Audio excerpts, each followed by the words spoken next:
ইসরায়েলে বাঘের মতো ঝাঁপিয়ে পড়তে প্রতিটি সেনাকে জায়গা মতো সেট করেছে ইরান। অপেক্ষা শুধু একটা হুকুমের। ইতিহাসের সবচেয়ে ভয়ঙ্কর হামলার মুখোমুখি হতে যাচ্ছে ইসরায়েল।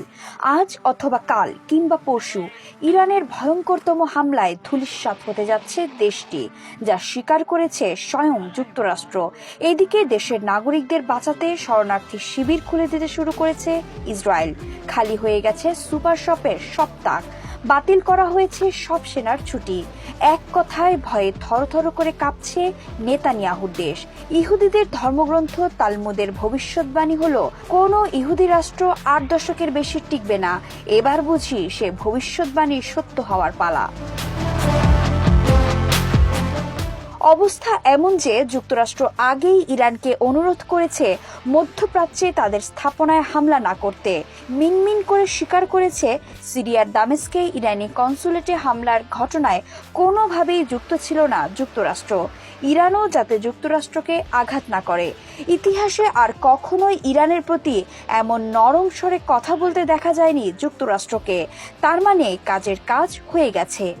ইসরায়েলে ভয়ঙ্কর হামলার সব প্রস্তুতি শেষ করেছে প্রতিশোধে মত্ত ইরান। ধেয়ে আসছে প্রবল আলোর রোশনাই।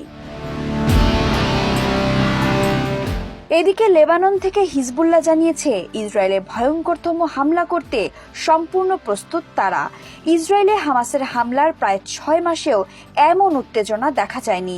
ইরানের ক্রোধে থরথর করে কাঁপছে ইসরায়েল। ইরানের প্রেসিডেন্টের রাজনৈতিক বিষয়ক deputy chief of staff Mohammad জামশিদি সামাজিক মাধ্যম এক্সে লিখেছেন, ওয়াশিংটনের কাছে পাঠানো এক লিখিত বার্তায় যুক্তরাষ্ট্রকে নেতানিয়াহুর ফাঁদে পা না দিতে সতর্ক করেছে ইরান। এর জবাবে যুক্তরাষ্ট্র ইরানকে মার্কিন লক্ষ্যগুলোতে আঘাত না হানার জন্য বলেছে বলেও জানিয়েছেন জামশিদি। অর্থাৎ ফাইনাল খেলা শুরু হতে যাচ্ছে। ইসরায়েলে হামলা শুরুর আগে আমেরিকাকে চিঠি দিয়েছে ইরান। চিঠিতে লেখা, ইসরায়েলকে বাঁচাতে এসো না, সাইডে চেপে যাও। চিঠির উত্তরে যুক্তরাষ্ট্র যা লিখেছে এক কথায় অভূতপূর্ব। অর্থাৎ এর আগে কখনো এমনটা দেখা যায়নি। ইসরায়েলে হামলার হুমকির বিপরীতে যে যুক্তরাষ্ট্রকে হুঙ্কার ছাড়তে দেখা গেছে আগে, সেই যুক্তরাষ্ট্রই এবার বলেছে হামলায় যাতে যুক্তরাষ্ট্রকে টার্গেট করা না হয়। সোজা বাংলায় বললে দাঁড়ায়, ইসরায়েলকে যা খুশি করো, যুক্তরাষ্ট্রকে ছাইড়া দাও। এবার বিশ্বের বাঘা বাঘা সব গোয়েন্দা সংস্থার বরাতে নড়ে চড়ে বসেছে বিশ্ব মিডিয়াও।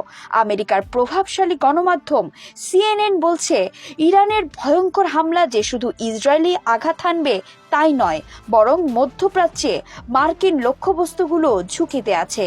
হামলা থেকে নিজেদের রক্ষা করতে সর্বোচ্চ সতর্ক অবস্থায় আছে যুক্তরাষ্ট্র।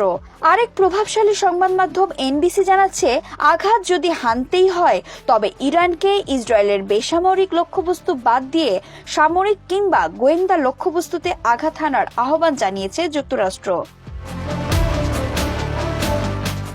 গত সোমবার ইসরায়েলের বিমান হামলায় সিরিয়ার রাজধানী দামেস্কে অবস্থিত ইরানের কনসুলেট ভবন ধ্বংস হয়।